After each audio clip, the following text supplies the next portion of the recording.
મતલબથી છે નિસ્બત બધાને, અહીં કોણ ખરાને પૂછે છે? અત્તરને નીચોવીને પછી કોણ ફૂલોની દશાને પૂછે છે? આ તો સંજોગ ઝુકાવે છે એટલે, નહીં તો અહીં કોણ ખુદાને પૂછે છે? આજે અભ્યાસ શરૂ કરતા પહેલા મને આ પ્રવૃત્તિ એટલા માટે યાદ આવી કે અજબ મિલાવટ કરી ચિતારે રંગ પ્યાલીઓ ભરી. ભગવાને સરસ મજાની સૃષ્ટિનું સર્જન કર્યું છે. પ્રાકૃતિક સૌંદર્ય ઠાંસીને ભરેલું છે. અને આ સૃષ્ટિની અંદર બધા જ પ્રાણીઓમાં શ્રેષ્ઠ પ્રાણી અને બુદ્ધિશાળી પ્રાણી હોય તો મિત્રો તે આપણે છીએ, મનુષ્ય. મનુષ્યને વિશિષ્ટમાં બુદ્ધિ આપી છે, પ્રકૃતિ આપી, અને એ પ્રકૃતિ સાથે ઓતપ્રોત થઈને જીવવાનું આપણે છે.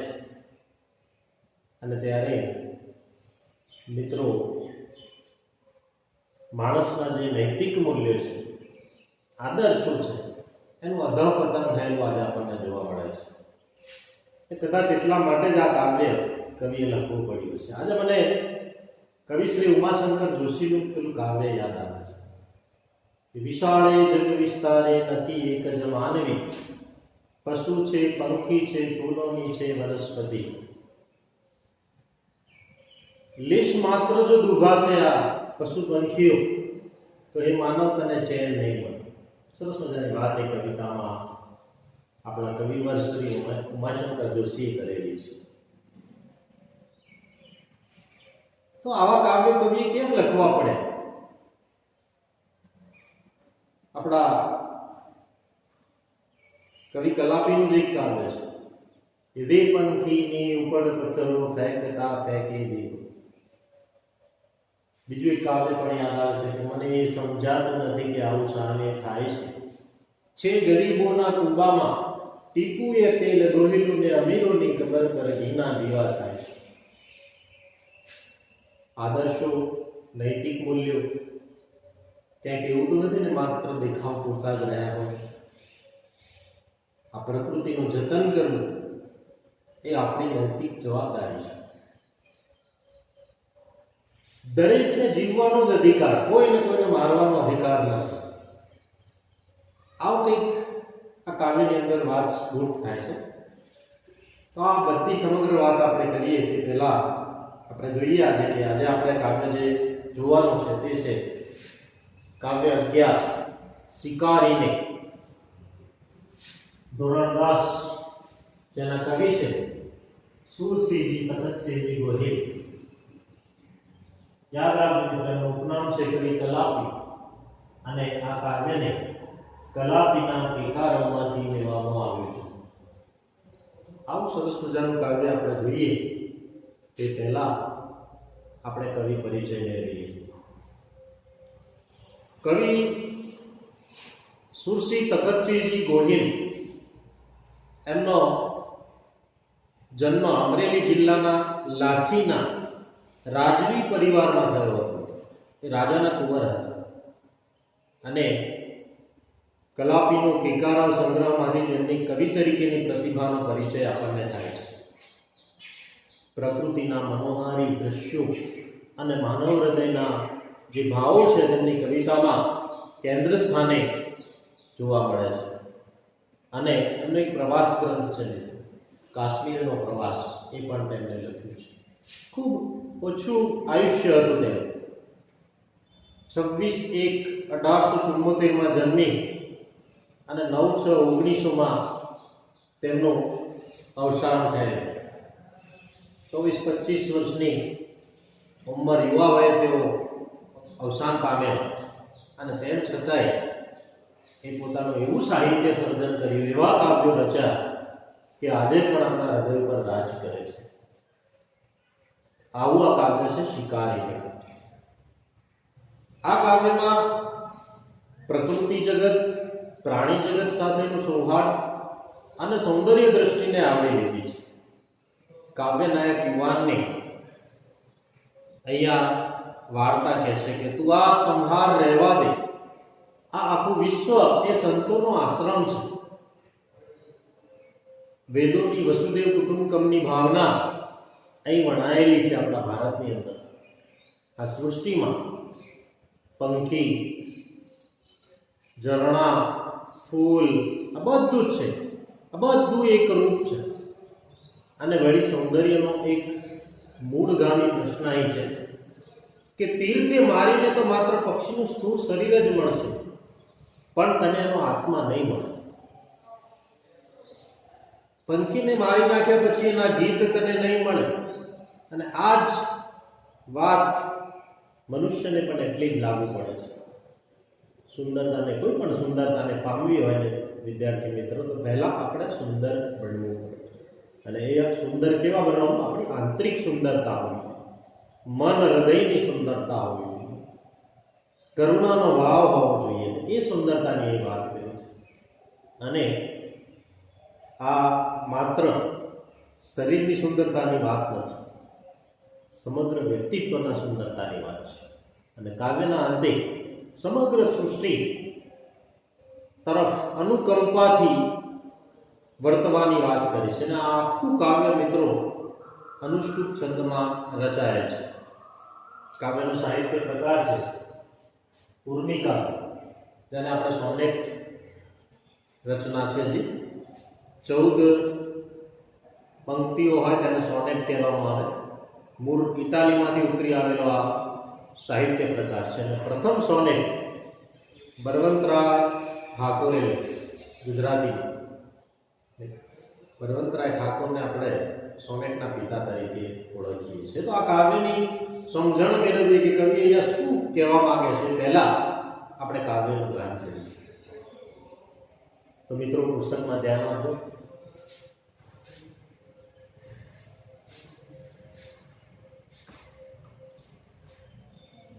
રેવા દે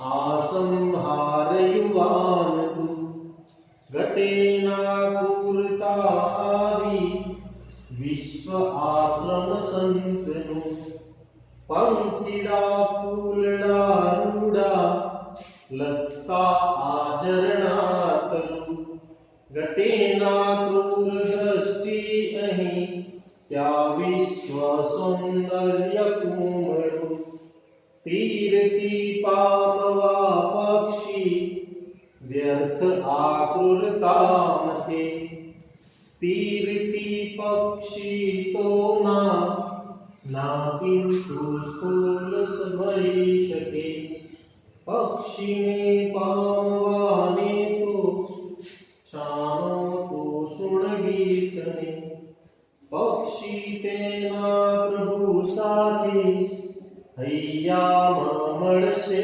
તને, સૌંદર્ય વેડફી દેતા નાના સુંદરતા મળે, સૌંદર્ય પામતા પહેલા સૌંદર્ય બનવું પડે, સૌંદર્ય ખેલવું એ તો પ્રભુનો ઉપયોગ છે, પોષવું પૂજવું એને એ એનો ઉપભોગ છે, રહેવા દે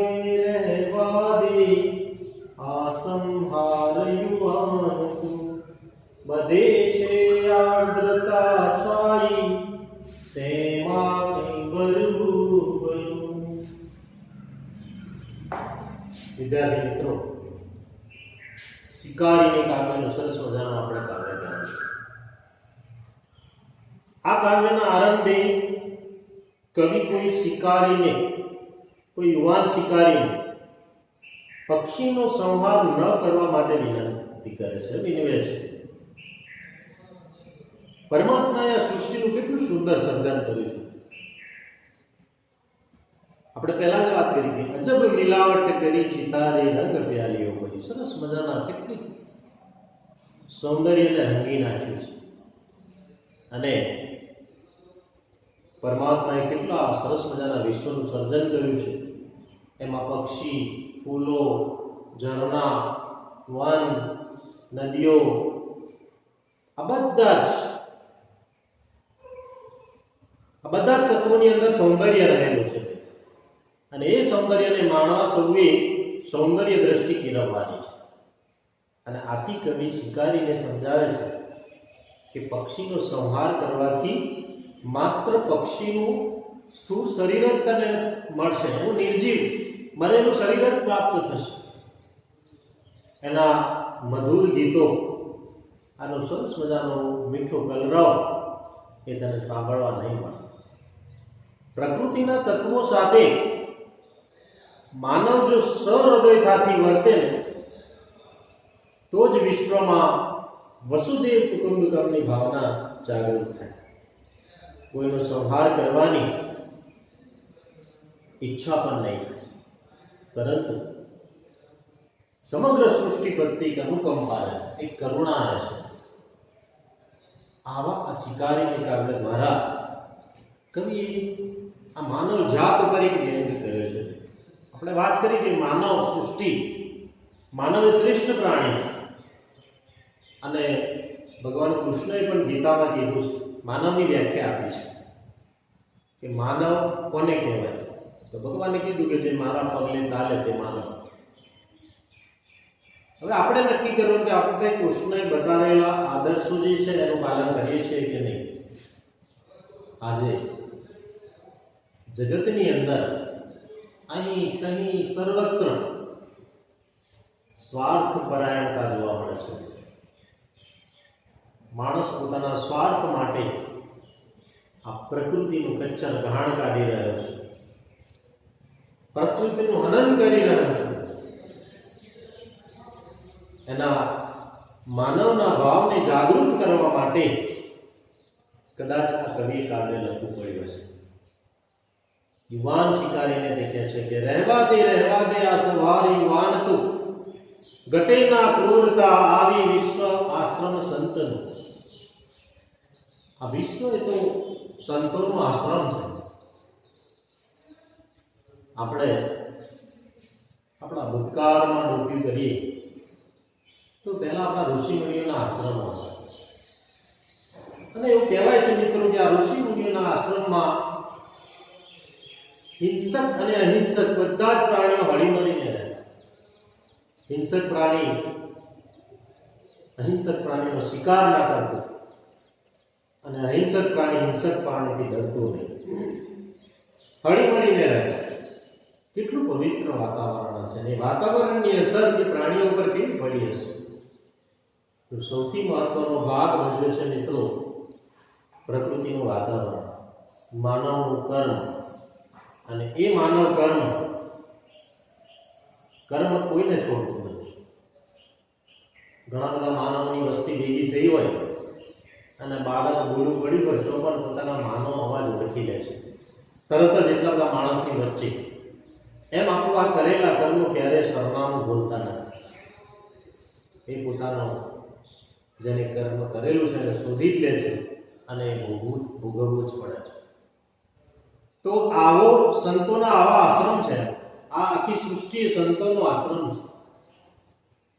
પરંતુ નૈતિક મૂલ્યોનું અધઃપતન આપણને જોવા મળે છે. એવું કહેવાય છે મિત્રો કે જે પ્રાણી મોસાહારી હોય એ તમે જોજો જીભથી ચાટીને પાણી પીવે છે અને જે શાકાહારી હોય એ હોઠથી ખેંચીને પાણી પીવે છે. આપણે જોઈએ કે બિલાડી, કૂતરો, વાઘ, ચિત્તો, વરુ આ બધા જીભથી ચાટીને પાણી પીવે છે. એ બધા માંસાહારી છે.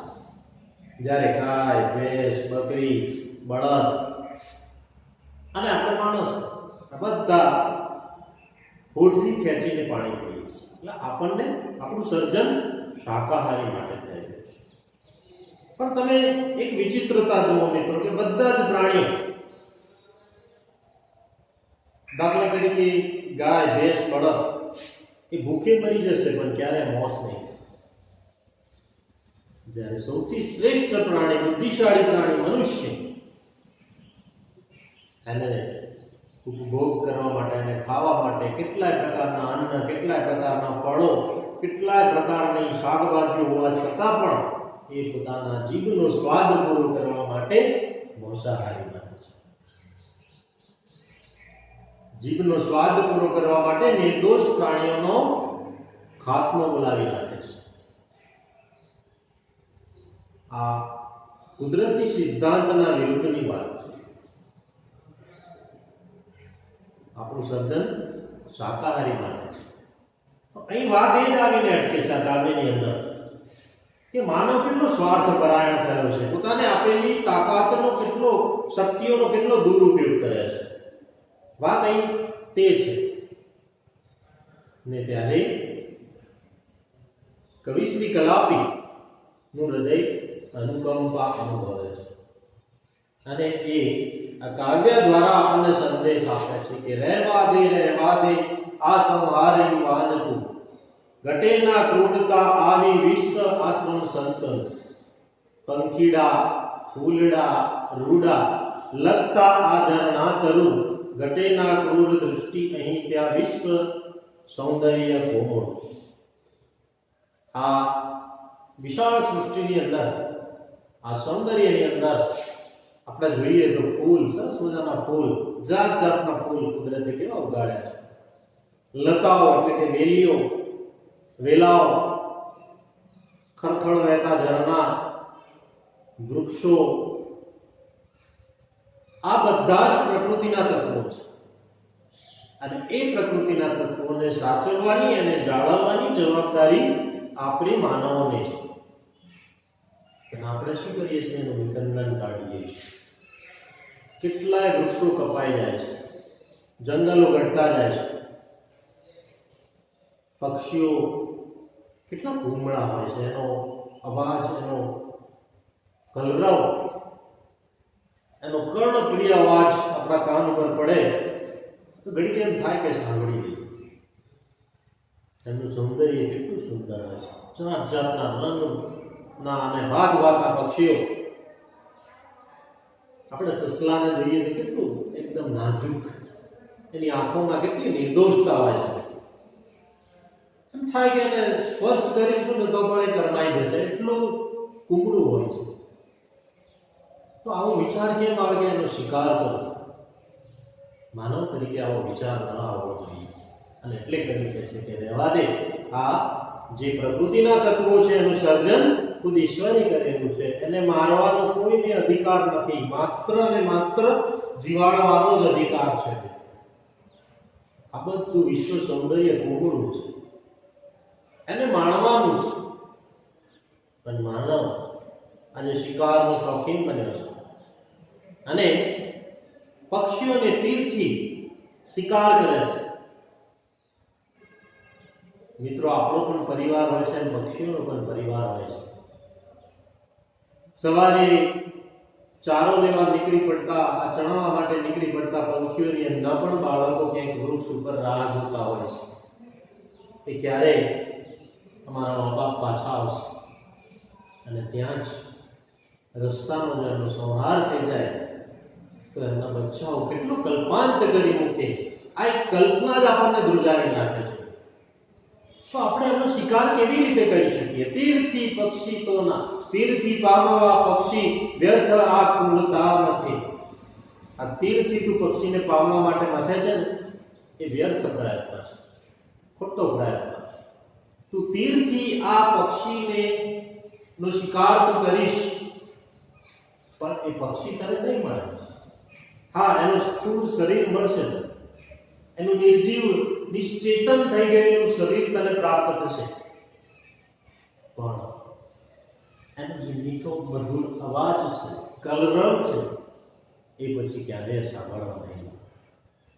અને એટલે કે છે કે માત્ર એનું સ્થૂળ શરીર મળશે, પણ જે પક્ષીઓનો અવાજ છે કે જે અવાજની અંદર સાક્ષાત ભગવાન વસે છે, અને એ મીઠો અવાજ તારા કાનને તને કાનને સાંભળવા નહીં મળે. માટે કહે છે કે રહેવા દે આ સંહારી તું નિર્દોષ પક્ષીઓને ના માર. પક્ષીને પામવા ને તો છાનો તું સુણ ગીતને. જો તારે પક્ષીને પામવું હોય તો તું જંગલમાં નીકળ. એ પક્ષીઓનો કલરવ ધીમે ધીમે દબાથી પગલે તું કલરવ સાંભળ, એના મીઠા ગીતો સાંભળ. મન પ્રસન્ન થઈ જશે, હૃદય પ્રફુલ્લિત થઈ જશે, અને એ અવાજની અંદર તને ઈશ્વરનો અવાજ સંભળાશે. એટલે કે છે એને પામવા છાનો તું છોડ ગીતને, પક્ષીઓના જે ગીત છે એને છે પક્ષી તેના પ્રભુ સાથે હૈયામાં મળશે. અને એ પક્ષી એના ગીતોની અંદર પ્રભુનો અવાજ એના તારા હૈયામાં પડગાશે અને ત્યાં ઈશ્વરના પણ તને દર્શન થશે. માટે એ પંખીઓને તીર મારીને એમને હણવાનું તું રહેવા દે, પણ એમનું જતન કર. પંખીઓને સાચવવા એ આપણી જવાબદારી છે. એમનું પણ આગવું સંસાર હોય છે, એમનું સૌંદર્ય હોય છે, એમની આકાશ, એમની પૃષ્ઠભૂમિ છે, એમાં એ વિહરે છે, આનંદ મેળવે છે. શા માટે આપણે એને મારવું? શા માટે એનો શિકાર કરવો? એક નજીવા સ્વાર્થ માટે? અને માટે કવિ કહે છે કે તને એમાં ભગવાન મળશે, એમના અવાજમાં, એ હૈયામાં મળશે તને ઈશ્વરનો અવાજ. સૌંદર્ય જો તારે પામવું હોય, આ સૃષ્ટિનું સરસ મજાનું સૌંદર્ય ભગવાને રચ્યું છે, અને એ સૌંદર્યને પામવું હોય મિત્રો, તો પહેલા આપણે સુંદર બનવું પડે. અને આપણે જો સુંદર બનીએ તો જ સૌંદર્યને માણી શકીએ. આપણી અંદર જ જો કટુતા, વેર, ઝેર આ ભરેલું હોય, રાગ દ્વેષ ભરેલું હોય, તો આપણે આ સૌંદર્યને માણી શકીએ નહીં. સુંદર બનવું પડે. સુંદર કેવી રીતે બનવાનું? ચહેરાની વાત નથી મિત્રો, અહીંયા આંતરિક સૌંદર્યની વાત છે. મનની સુંદરતા, હૃદયની સુંદરતા. અન્ય પશુ પંખીઓને જોઈને તેમના તરફ મમતાનો, કરુણાનો ભાવ જે પેદા થાય, ત્યારે આપણે સમજવું કે આપણી આંતરિક સુંદરતા વધી છે. વૃક્ષોને જોઈને એમ થાય કે કેટલા સરસ મજાના ફળો આપે છે. હજી બીજા વૃક્ષો વાવ ત્યારે સમજવું કે આપણી આંતરિક સૌંદર્ય વધે છે. એટલે સૌંદર્યને પામવું હોય તો પહેલા માનવે પોતે સુંદર બનવું, પોતાના મનને સુંદર બનાવવું પડે, પોતાના આત્માને, પોતાના હૃદયને સુંદર બનાવવું પડે, અને ત્યારે જ એ સુંદરતા પ્રાપ્ત થઈ શકે. અહીં કહે છે કવિ કે સૌંદર્ય પામતા પહેલા સૌંદર્ય બનવું પડે. સૌંદર્ય વેડફી દેતા નાના સુંદરતા મળે. જો સૌંદર્યને તમે વેડફી દેશો તો તમને સૌંદર્ય મળશે. અલૌકિક સૃષ્ટિ, વન સૌંદર્ય, પક્ષી જગત, પ્રાણી જગત, આ બધાને જો આપણે સંભાળ કરીશું મિત્રો, તો આપણે પહેલા જ વાત કરી કે કર્મ પોતાનું સરનામું ક્યારે ભૂલતું નથી. આપણે જોઈએ છીએ કે વાવાઝોડા, ભૂકંપ, પ્લેગ કે પછી હાલ ચાલી રહેલી મહામારી કોરોના, આવી મહામારીઓ સમયાંતરે આવતી જ રહે છે. કેમ આવું થાય છે? તો આખા વિશ્વમાં એક વાત છે કે પર્યાવરણની જાળવણી, ગ્લોબલ વોર્મિંગ.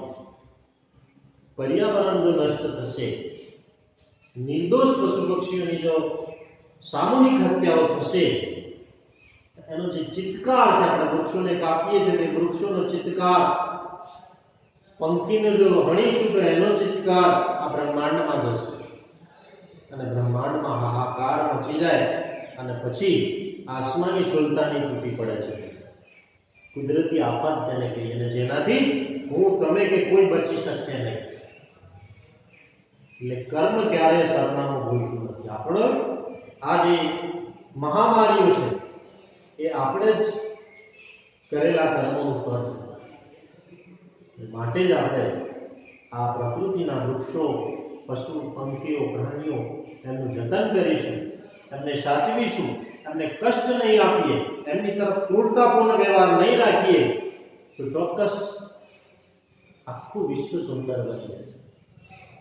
વસુદેવ કુટુંબકમ, કવિ ઉમાશંકર જોશીએ કીધું છે, વસુદેવ કુટુંબકમની ભાવ. આખું વિશ્વ એ મારું કુટુંબ છે.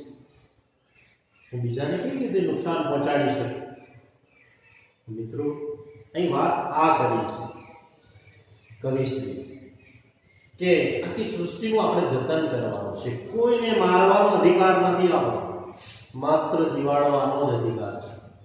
એટલે કે છે કે સૌંદર્ય ખેલવું એ તો પ્રભુનો ઉપયોગ છે. સૌંદર્ય ખેલવું, પણ માણસ પોતાની જાતને શક્તિશાળી સમજવા લાગે છે.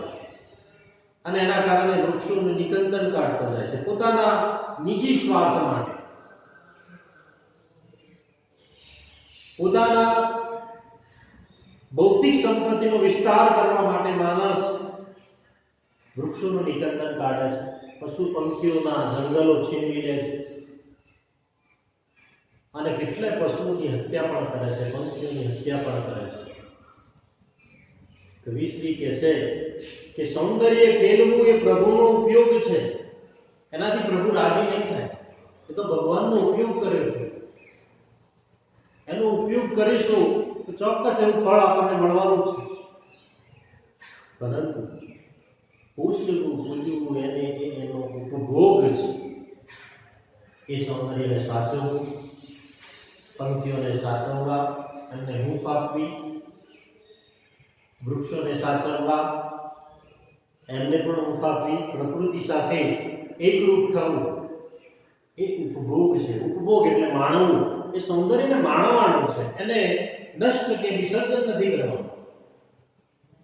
માનવી તરીકે આપણને સર્જનનો જ અધિકાર છે, વિસર્જન માટે કહે છે કે પોષવું પૂજવું એનો ઉપભોગ છે, એને માણી શકીએ આપણે સૌંદર્ય, એનો વિનાશ ના કરીએ. રહેવા દે આ સંહારે યુવાન. કવિ યુવાન દ્વારા સમગ્ર સૃષ્ટિમાં આ માનવ જાતને કહેવા માંગે છે કે આ સંહાર તું રહેવા દે, એનાથી સારું નહીં થાય, પરિણામ એના સારા નહીં આવે. અને માટે એ કહે છે કે બધે છે આર્દ્રતા છાઈ તેમાં કંઈક બનવું ભલું. આર્દ્રતા એટલે કે વિનાશ, મૃદુતા, નાજુકતા, બધી નાજુકતા છવાયેલી છે અને એમાં આપણે ભરી જવાનું છે. આપણે પણ આપણા મન અને હૃદયને કુમળો બનાવવાનો છે અને આ સૃષ્ટિની અંદર આવેલા સૌંદર્યનું જતન કરવાનું છે.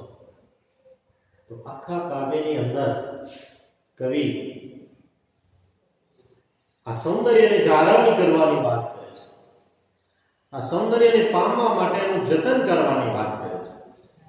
પોષણ અને સંવર્ધન કરવું જોઈએ અને સુંદરતા પામવા સુંદર બનવું પડે. આપણા અંદર જે ક્રૂરતા છે એ ક્રૂરતાને આપણે છોડવી પડે. અને એટલા માટે જ કાવ્યના આરંભે કવિ કહે છે કે રહેવા દે. અને આ જ શબ્દોની પુનરુક્તિ દ્વારા યુવાન શિકારીને પક્ષીનો સવાર ન કરવા માટેની વિનંતી કરે છે. અને આ વિનંતી સૂચવે છે કે શિકાર કરવા જેવું ક્રૂર કર્મ એક પણ નથી. સૌમાં પરમાત્માનો વાસ છે, અણુ અણુમાં પરમાત્મા રહેલો છે. પક્ષીઓનો સંહાર કરવાથી પરમાત્માનો સંહાર કરવા બરાબર છે મિત્રો. પરમાત્માએ સર્જેલી આ સૃષ્ટિ છે ને એ સૃષ્ટિમાં પંખીઓ, ફૂલો, લતા, ઝરણા, વૃક્ષો વગેરે અનેક પ્રકૃતિના સૌંદર્યનું બનેલું છે, તત્વોનું સૌંદર્ય બનેલું છે. સૌંદર્ય માણવું હોય તો એને માટે સૌંદર્ય દ્રષ્ટિ કેળવવી પડે, પરમાત્માને સર્જેલી સૃષ્ટિને આપણે સમજવી પડે અને એ સૌંદર્યને માણવાથી આપણા મનનો તાર જે છે એ પરમાત્માની સાથે જોડાઈ જાય છે. અને સૌંદર્યનું જતન કરવાથી, તેનો આદર કરવાથી પરમાત્માનો આનંદ આપણે માણી શકીએ છીએ. પરમાત્માનું આ સુંદર સર્જન અને એમાં સૌ એકબીજા સાથે હળી મળીને સહૃદયતાથી રહે તો એનો આનંદ અનેરો છે. અને એમાં જ વસુદેવ કુટુંબકમની ભાવના રહેલી છે. અંગ્રેજીમાં કહેવાય છે live and let me live, જીવો અને જીવવાનો, માણો અને માણવાનો સૌંદર્ય. તો મિત્રો આપણે પણ આ કાવ્યમાંથી આ જ શીખવાનું છે. ફૂલને ચૂંટવું ને પણ એનો સંહાર છે. સરસ મજાનું ફૂલ ખીલ્યું હોય તો આપણો વિચાર આવે કે ચૂંટી લઈએ તો એ પણ એનો સંહાર કર્યા બરાબર છે. એને જાળવવાનું, એને માણવાનું છે. તો પછી પંખી પ્રાણીઓની તો વાત જ શું, એમનો પણ એક સંસાર હોય છે આવો, એને આપણે વેર વિખેર કેવી રીતે કરી શકીએ એક માનવ તરીકે?